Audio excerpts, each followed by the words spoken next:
इस देश में धार्मिक युद्ध भड़काने के लिए केवल और केवल सुप्रीम कोर्ट जिम्मेवार है।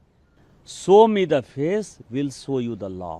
सुप्रीम कोर्ट अपनी सीमा से बाहर जा रहा है। सुप्रीम कोर्ट की सीमा यह है कि भारत का संविधान जिस कानून को बनाया उस कानून की उसको व्याख्या करनी है, और यदि वो व्याख्या नहीं कर सकती है और सब कुछ के लिए सुप्रीम कोर्ट जाना है तो इस संसद का कोई मतलब नहीं है। इस देश का कानून भारत का पार्लियामेंट बनाता है, उस पार्लियामेंट को आप डिक्टेट करेंगे। आपके एक ट्वीट को लेकर के बहुत ज़्यादा हेडलाइंस बन रही हैं। आपने ट्वीट करते हुए लिखा है कि अगर सुप्रीम कोर्ट ही अगर कोर्ट से ही सारे कानून बनेंगे तो कहीं ना कहीं पार्लियामेंट के दरवाजे बंद कर देने चाहिए। बंद हो जाने चाहिए ना।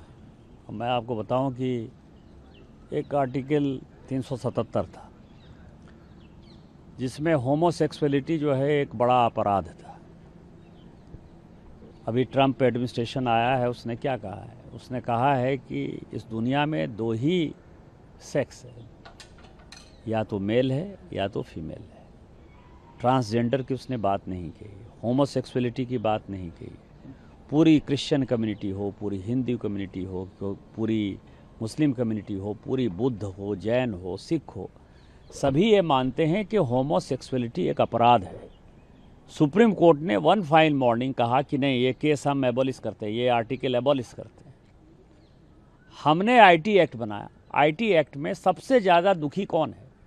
महिलाएं हैं, महिलाओं के पौर्ण आते हैं, बच्चे हैं, बच्चे के पौर्ण आते हैं, उनकी सेक्सुअलिटी के बारे में जो है हंगामा होता है। एक दिन सुप्रीम कोर्ट खड़ा होता है, वो कहता है 66 से ख़त्म कर दिया हमने, आईटी एक्ट ख़त्म कर दिया। अभी आप समझिए, मैंने आर्टिकल 141 का बहुत बड़ा जो है अध्ययन किया है। आर्टिकल 141 कहता है कि हम जो कानून बनाते हैं, हम जो जजमेंट देते हैं, वो लोअर कोर्ट से लेकर सुप्रीम कोर्ट तक लागू है।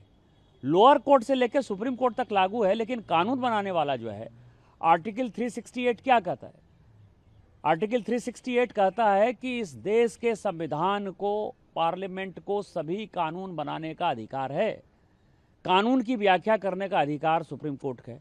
वो कह रहा है कि 3 महीने में जो है राष्ट्रपति बता दें कि क्या करना है, 3 महीने में गवर्नर बता दें कि क्या करना है, और उसके बाद आज जो है ये देश राम, कृष्ण, सीता, राधा, 12 ज्योतिर्लिंग से लेकर 51 शक्तिपीठ का है।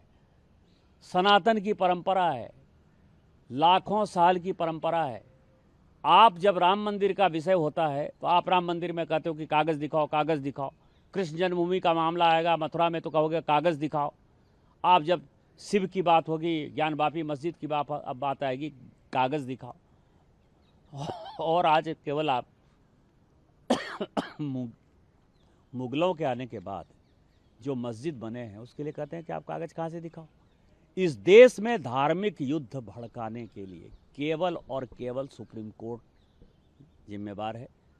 सुप्रीम कोर्ट का एकमात्र उद्देश्य है show me the face will show you the law. Supreme court अपनी सीमा से बाहर जा रहा है। सुप्रीम कोर्ट की सीमा यह है कि भारत का संविधान जिस कानून को बनाया उस कानून की उसको व्याख्या करनी है, और यदि वो व्याख्या नहीं कर सकती है और सब कुछ के लिए सुप्रीम कोर्ट जाना है तो इस संसद का कोई मतलब नहीं है, विधानसभा का कोई मतलब नहीं है, उसको बंद कर देना चाहिए। जो अपॉइंटिंग अथॉरिटी है उसको आप निर्देश कैसे दे सकते हैं? भारत के चीफ जस्टिस का अपॉइंटमेंट भारत का राष्ट्रपति करता है। इस देश का कानून भारत का पार्लियामेंट बनाता है, उस पार्लियामेंट को आप डिक्टेट करेंगे। 5 जज बेंच की, जो मैं आपको बताऊं कि नज़ीर की एक जजमेंट है, 1942 की प्रिवी काउंसिल की जजमेंट है, उसमें यह कहा गया कि जहां कानून नहीं लिखा हुआ है उसके बारे में यदि प्रिवी काउंसिल या सुप्रीम कोर्ट कोई जजमेंट देती है तो बात समझ में आती है। यहाँ पूरा जजमेंट लिखा हुआ है कि राष्ट्रपति का क्या अधिकार है, उपराष्ट्रपति का क्या अधिकार है, प्रधानमंत्री का क्या अधिकार है, हमारे पार्लियामेंट का क्या अधिकार है, हमारे सुप्रीम कोर्ट का क्या अधिकार है, हाई कोर्ट का अधिकार है। जब सब कुछ लिखत पढ़त में है तो तुम नया कानून कैसे बना दिया? 3 महीना कहाँ से लेके आ गए कि राष्ट्रपति को 3 महीने के अंदर फैसला करना है? ये किस कानून में लिखा हुआ है?